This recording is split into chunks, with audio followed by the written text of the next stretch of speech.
What's up, guys? How's it going? Welcome back to a new episode of our Pittsburgh Pirates rebuild here in Out of the Park Baseball 26, where today we're going to be looking to get into the early parts of the 2028 season. We're right at the eve of spring training, so in this video, we're going to kind of review who we're inviting into spring this year, look at the team, and of course advance one day to see our Dev Lab results, which I have not looked at on camera yet.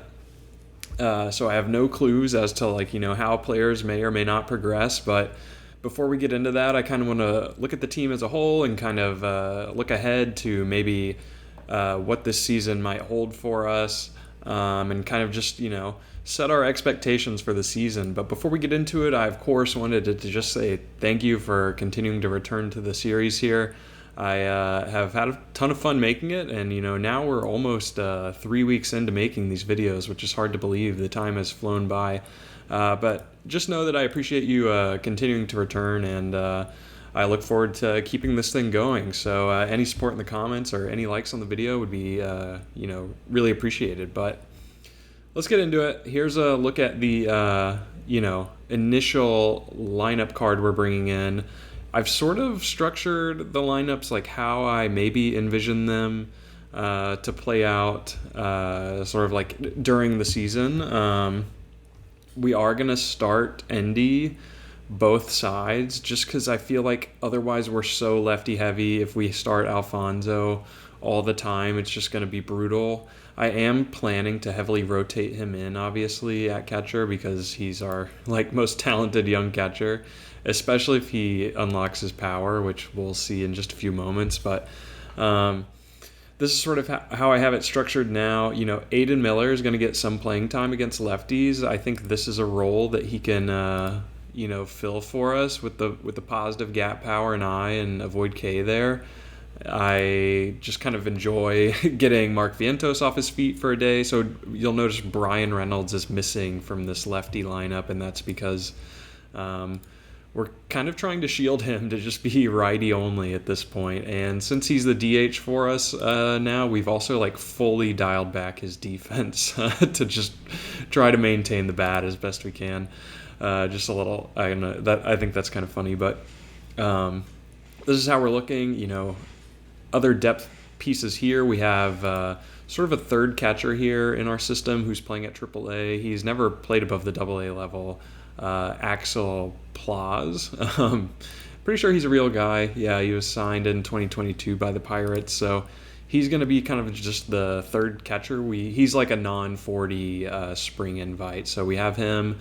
We have Wes Kath backing up Spencer Horwitz. Jordani is here, going to get some second base reps, hopefully. Dean Curley is here, our 2025 second-round pick. So, he's actually the first drafted player that we've had on the Major League roster. And he's not on our 40. This is just a, non-40 camp invite. But given his strong performance in the Fall League, he OPS'd over 1,000 there, leading the league.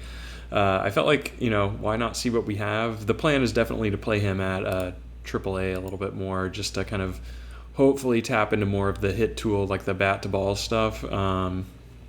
But, it's possible if somebody goes down with an injury, like Dean Curley comes up and plays for us. So he's going to get some run in spring here.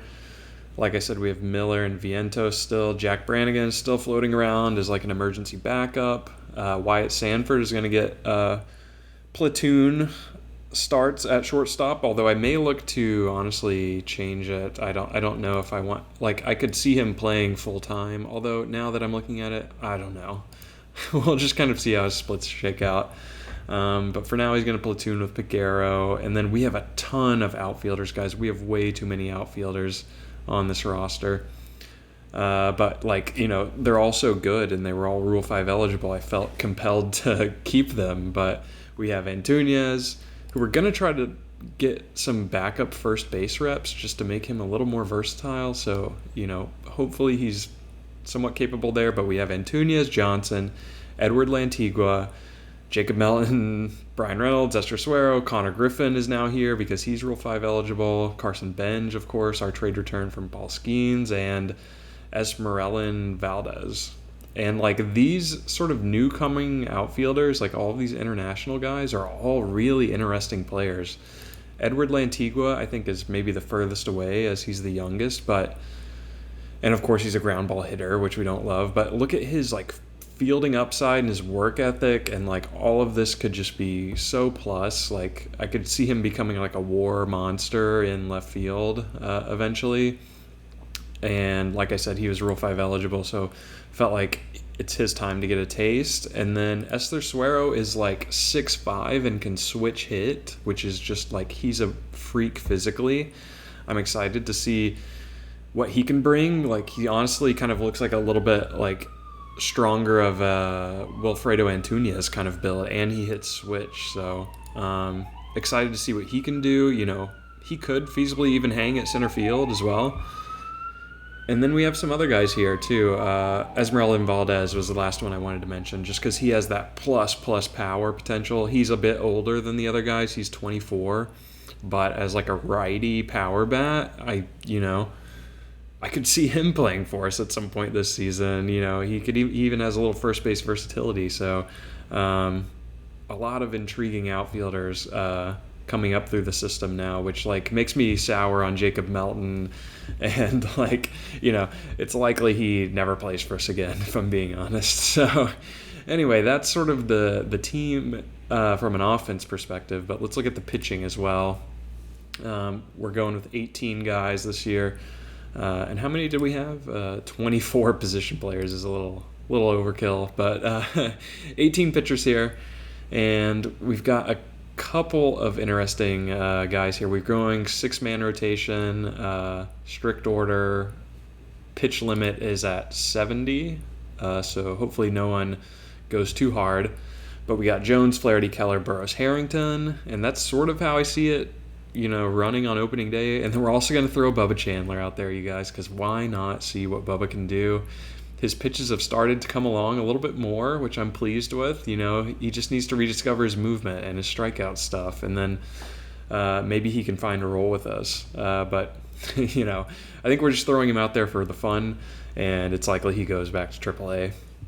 On the back end, we look, you know, pretty much the same. The only change is Tyler Holton's going to take that role now, and, you know, we like that he's effective against both sides. So optimistic there. We have everyone doing middle relief just to kind of give everyone an even playing field to see what, you know, all of these guys have. 2 specialists. JoJo is doing specialist, and they're both doubling as middle relief as their second role, but JoJo and Jaden are 2 lefties. Look at JoJo's offseason progress, y'all. Look at how dominant of a lefty specialist he is. He's like, geez, that looks insane. And then, you know, that's why we have him doubling in middle relief too, because he's like above average in most categories against righties as well. So like his contract could be like quite the steal for us if he you know, accrues a bunch of innings, 35 stamina. I think it's feasible he gets close to 50 innings for us or more. So I'm really, you know, excited about him. And like I said, Jaden Wood is the other specialist here. But then, like, a lot of these names you've seen before, right? Like Ashcraft, Oviedo, De La Paz, Listher Sosa is back here. He didn't really get too much development at AAA last season, but, you know, I still don't hate him. And he's got 2 option years remaining. So, you know, maybe he comes up in an emergency. But we also have Thomas White here, who I'm sort of banking on being our long reliever this year. Just because I like the BABIP there, and I like the lefty versatility with the hold runners and like just kind of everything he brings. I think we're willing to bet on, like, you know, him unlocking something. Skylar Hales is here too, Superman. I've really kind of soured on him a little bit. He also has like a poor relationship with our manager, but I guess we'll see how he performs as well. It's, you know, possible he comes in. And then finally, Jonathan Santucci. Part of the return in the Paul Skeens deal. He's going to just be a middle reliever for us, even though he's never pitched above the high A level, I think. But, you know, he's 25. At this point, we just have to throw him out there. And it's still really bizarre, but there's like a total disconnect in our view of him as from our scout, and then the 60 grade potential OSA is seeing. They're still seeing like quite a bit more with him. So I'm curious to see how he ends up performing. But I think that's mostly it, you guys. I think we're ready to advance a day here and see what the spring training the development lab holds for us. As you know, you have to sim the first game of spring training to see the results there. So we're just going to do it live here, like to start the episode with a bang. So let's see how we roll on all of our programs. Oh no, what's going on with Thomas White? How did he pitch? Okay, yes, he did, and we lost. All right, it's minimal impact. It was just like a bruised hand. He's fine. No one else got hurt. Okay. All right, a little bit of a false start on the dramatic reveal of the rating, so sorry about that. Okay, let's see here. Oh, Dan Beebe had a poor result. All right, no improvement for any of our strength and conditioning programs, so that's unfortunate. What is the current stamina decreases by less than 5? Okay, so a merciful result there, not a, he still maintained his 60 stamina, but I think it likely is like now closer to a 55. Like it's just kind of in between. So that could have been. Oh wait, his arm proneness increases from normal to somewhat normal. I'm not exactly sure what that means. I'll have to do some research, but I don't like the sound of that at all. Why is that? It's a secondary pitch improvement program. I can't understand. He was coming out of his mechanics and throwing the ball a lot. It seems to have worn down his arm. Maybe more prone to injuring his arm in the future. Guys, this is like terrible. We picked an easy program and we get penalized this detrimentally. That's ridiculous. All right. Alex Harrington improved his gap rating by 5. We'll take that. He's going to be playing at the A-ball level full-time this year. Oh, yeah. That'll do nicely. So he's looking good, already at a 45 down there. No improvement for Quentin Young, so are we surprised at this point? I would say probably not. Outstanding for Jared Jones and his control. So his current rating improves by 5, and his potential improves as well. So he must be sitting in between this range of 55 to 60. But I think that's awesome considering he's just on his newly signed contract with us there. So that's really good. There we go. Omar Alfonso taps into the power, but it improves by less than 5. Let's see what okay, he's still kind of, in between the 50 and 55 range. He must just be, not quite there to the 55 yet, but I mean, we'll take the successful result for sure. And then Carson Benj, outstanding. His current and potential power ratings improved by 5. That's big time. Now he's up to 55 power with a 65 potential there. That's huge for Carson Benj. I'm really pleased with that. Finally, another lefty power hitter outside of O'Neal Cruz that we can work in. I think the plan is going to be, he obviously breaks camp with us and just serves in that platoon outfield role, rotating in every 3 to 4 days in both sides. So that's pretty good. I mean, you would have loved to have seen O'Neal and Termar get their strength and conditioning programs successful, but they're not fragile yet. So maybe we're okay. Alex Harrington, obviously, great to see him. And then, Nate Snead is still fragile, honestly. He'll be starting the year at AA, where I think he ought to be good. The movement is there, certainly, and he's got 2 pitches that are above average. I'm hoping the rest can come along and he can stay healthy for once because he's only started I guess he started 31 games over the last 2 years. It's a decent sample, but we really want a healthy season out of him.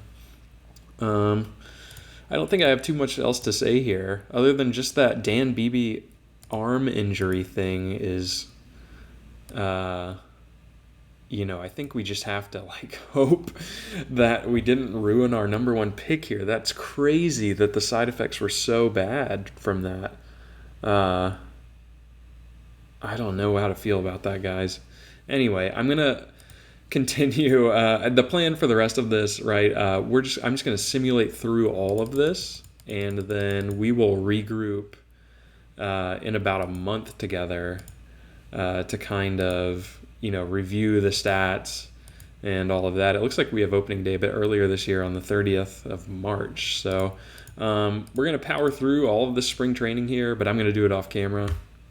And then we'll come back and kind of see who made a claim to make the opening day roster. So should be exciting. Stay tuned.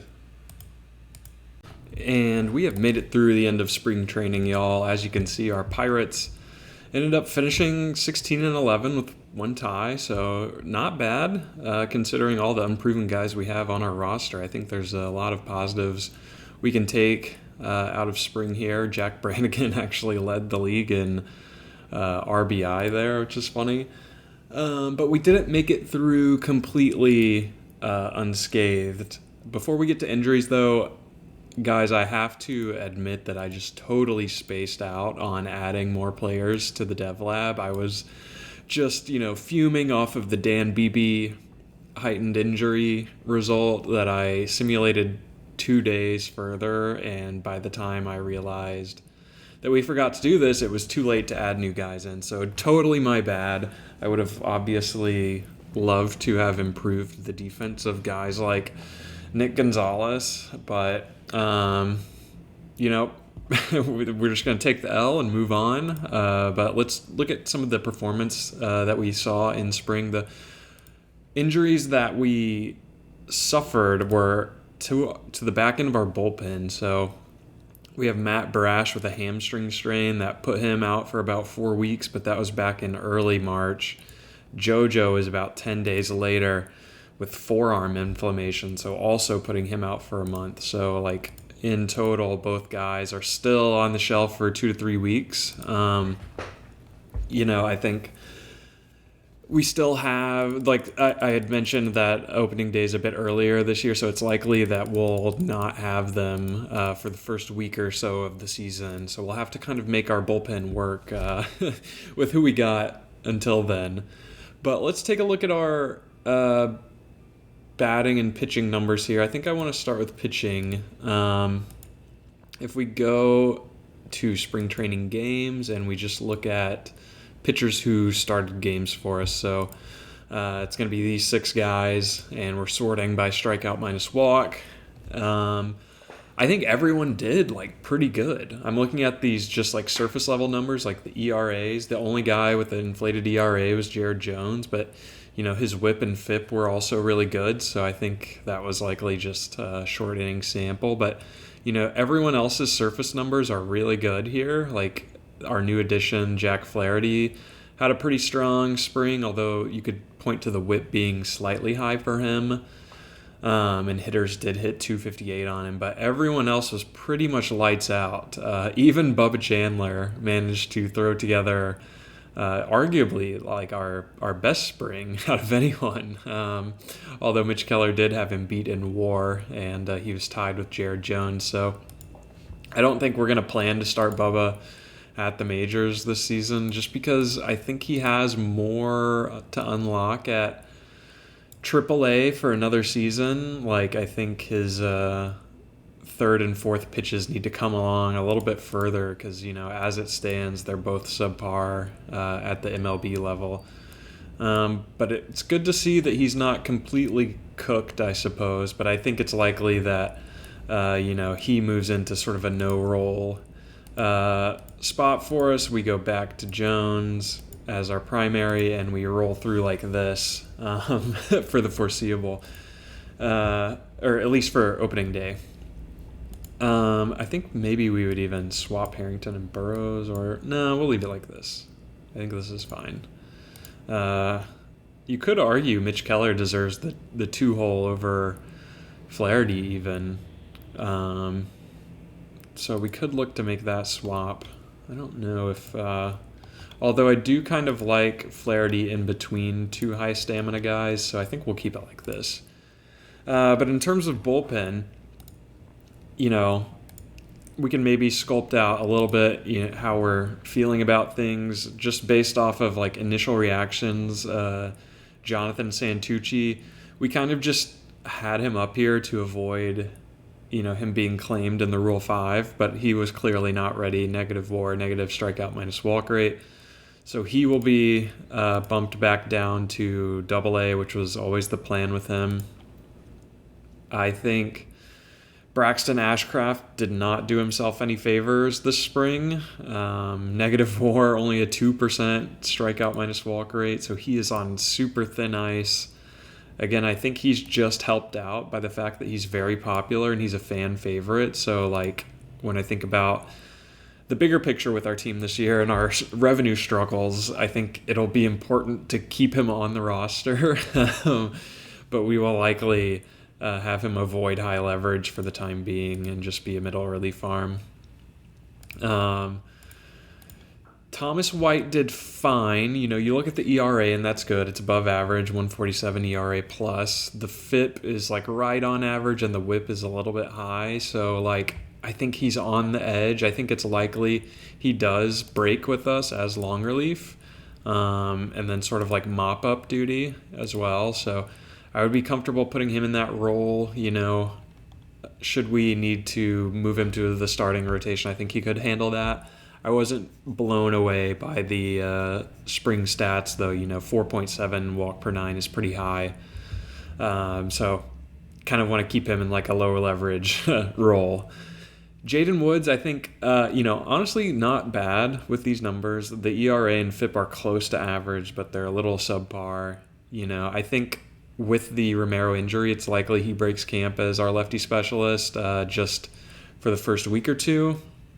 Because we really don't have any other options. And I want to keep De La Paz in middle relief. But on the whole, not a terrible spring from him.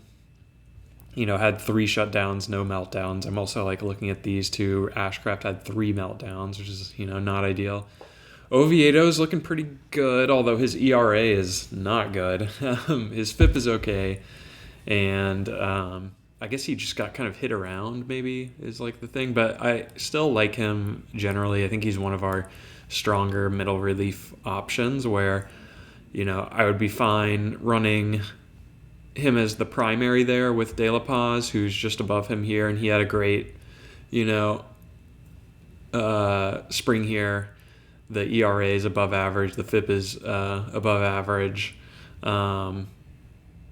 Not walking a ton of guys either. He's not really striking guys out, but batters are hitting only 174 against him, 5 shutdowns to 1 meltdown. He's looking awesome. And then Brian Abreu here had a tough spring, guys. 5 meltdowns to only 3 shutdowns is not what we like to see out of our closer. He is striking out the most per 9, but I think he just got touched up for the homer, 2.7 per 9 there. So hoping that's just an anomaly here in spring. We're obviously going to let him keep the closing role because I don't want anyone else to have it. And then sort of the guys who are fighting for, playing time here to make the roster, it's between Sosa and Hales. But before we move on to them, let's just appreciate what Tyler Holton was able to do for us. 37 FIP minus is awesome. Above average ERA at a 161 ERA plus. Not walking guys or giving up the long ball. He's looking like a slam dunk signing for us, so really pleased with that. But when we kind of sculpt out the bullpen here, we have to decide who we want to get those other setup innings. And, Skylar Hales and Sosa both had pretty shutdown springs, especially Hales, who didn't give up the long ball, wasn't walking guys. They were both striking guys out at a big clip, but I think Hales gets the edge because, he's stronger in the underlying compared to Sosa, and we can only keep one. So I'm sort of thinking Sosa goes back down, and then for the time being, maybe Oviedo gets set up just until Matt Brash comes back, because I still don't. I want to see Skylar Hales prove it that he's not going to be a home run liability at the major league level, and I just trust Oviedo slightly more here to be average at everything, where Hales still kind of his profile looks a little risky. So I think this is likely what we roll with Woods, White, Ashcraft, De La Paz, Hales, Holton, Oviedo, and Abreu. And then as our other guys come back, Woods will go back down, and likely Hales or even Ashcraft will go back down, one of those two guys, to get Brash back in. But overall, pretty solid spring for all of our pitchers. We'll go to the lineups next, and we'll just kind of go around the horn and see how our guys did. So our best hitting catcher was Omar Alfonso, walking 19% of the time, OPSing 891. Really strong spring for him. Endy ended up suffering like a bruised thumb, but it was literally in the last game of spring, so his numbers are pretty accurate to his performance. Like it wasn't like he was playing hurt or anything to get these numbers, but he's kind of just the same guy that we've seen, like, throughout his time with us here. So I think I'm going to look to try to get Alfonso in the starting lineup, obviously, but it's just going to be weird because we're going to have so many lefties, you guys. I'm just dreading the amount of lefties we're going to roll out there. I think it's going to make us so vulnerable to left-handed specialists. But you like what Axel Plaz was able to do at his first taste at the majors. A 700 OPS is like pretty solid for him. So like moving forward, it's possible he could slide into a backup catching role like down the line where, when we move off of Endy, it's feasible he comes up and kind of platoons with Alfonso. He can kind of take the lefty role since he bats right, and then Alfonso can be like the strong side of the platoon against all righty pitching. But that's further down the line.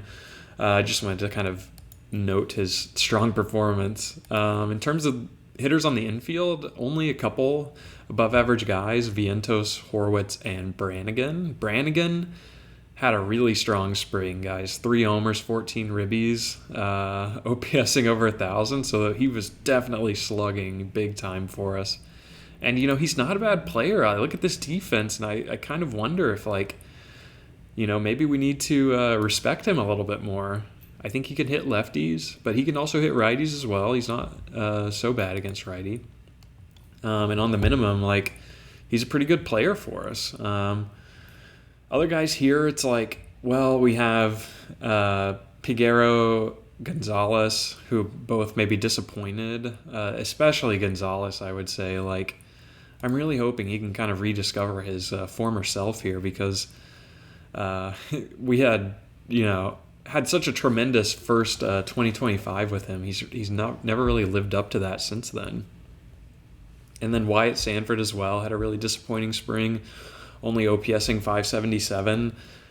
So you hope that can come along. Dean Curley and Wes Kath and Yordani didn't really deliver on too much, but this being their first taste of the majors, I wouldn't really expect them to. So I don't mind it. I think, I'm willing to stick by Sanford, Gonzalez, Piguero, Vientos, Horwitz, obviously, and then just the final spot comes down to, do we want to break camp with Aiden Miller or Jack Brannigan?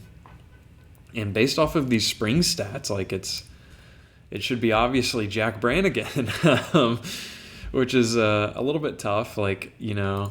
He is maybe a little more well-rounded against lefties. I don't think Aiden Miller did himself any favors with the stat line, only hitting 184. But it's kind of just the unknown with him. He's never debuted, so you don't really know how he's going to perform at the majors. But if we were to compare him to Jack Brannigan, Brannigan's got a 10-point attribute boost on him currently across BABIP and I. And then against left-handed pitching, it is a little bit more tilted to Aiden Miller's favor, but Brannigan is maybe more well-rounded, and he's definitely better against right-handed pitching. So it's kind of a tough call on what we're gonna have to do there. But I'm not going to make the cuts here on camera. That's just what I'm going to weigh off camera. But I think it's safe to assume all of these other guys make it that are highlighted in green here. And then we're just deciding between Brannigan and Miller, like I said.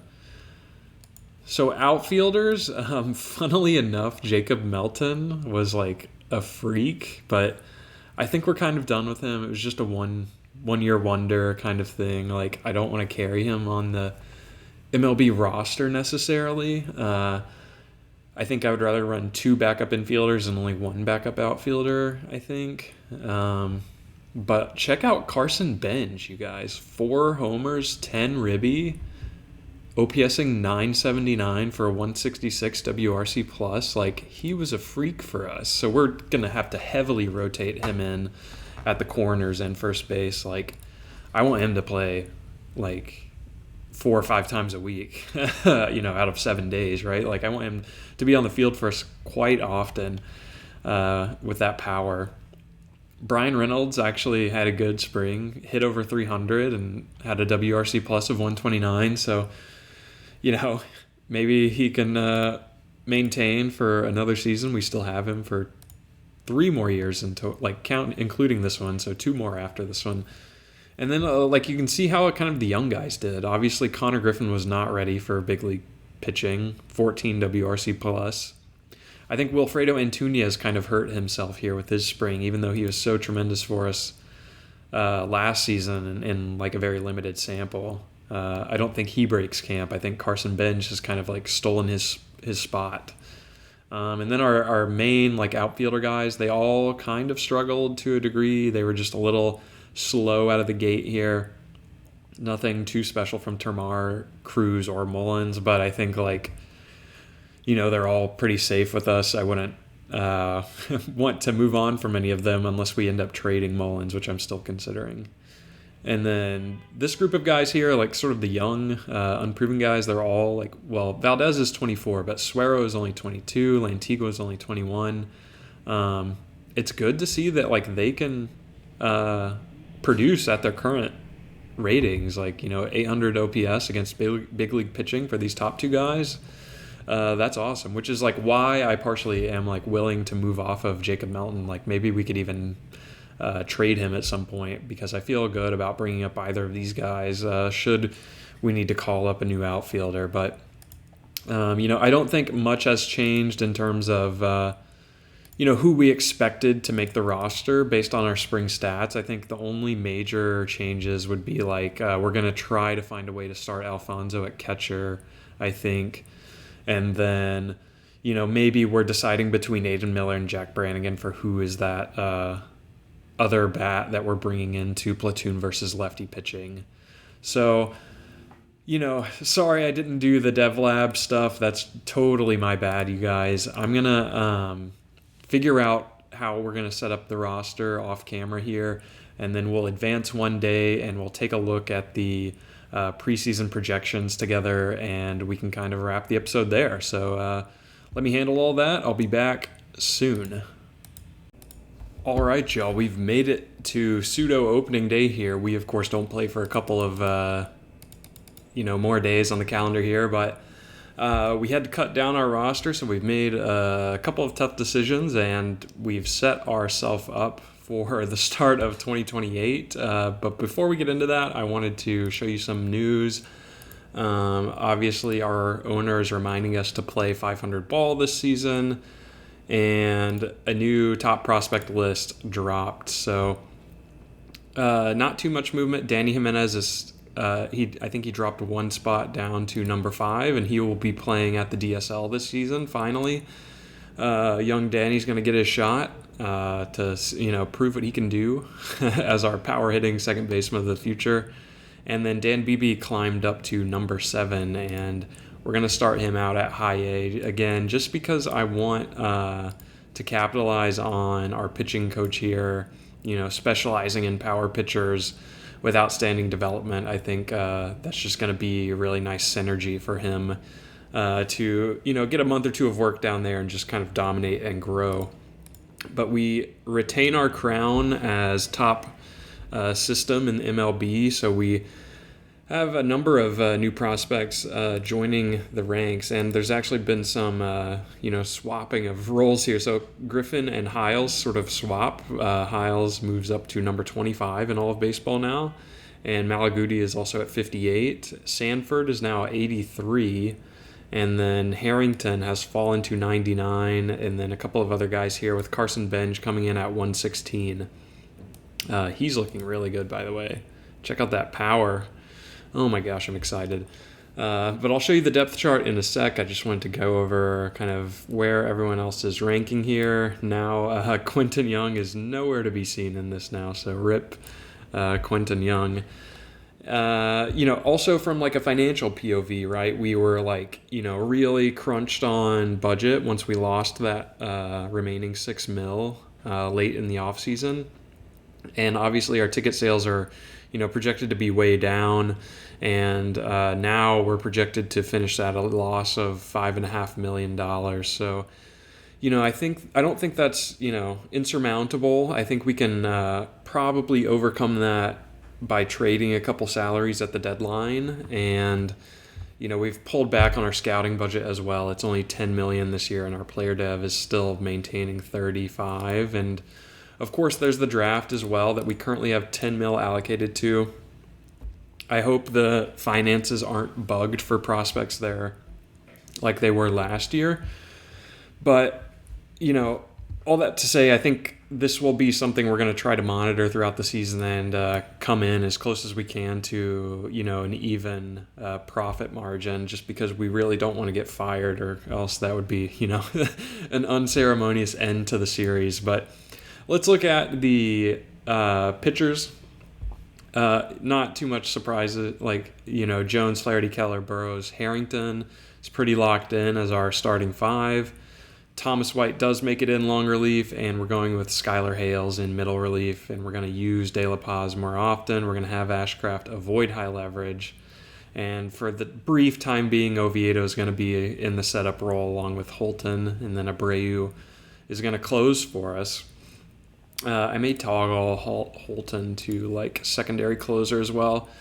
And then Jaden Woods is going to be our lefty specialist. Just for opening day, again, those other guys are still a bit away. 1 to 2 weeks on Brash, 3 on JoJo. So you think about where we are here.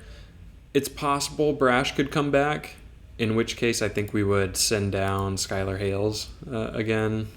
More than likely, or even Ashcraft, honestly. Although I do think he contributes to ticket sales, so not quite sure. I'll have to think about it. But that's our pitching staff.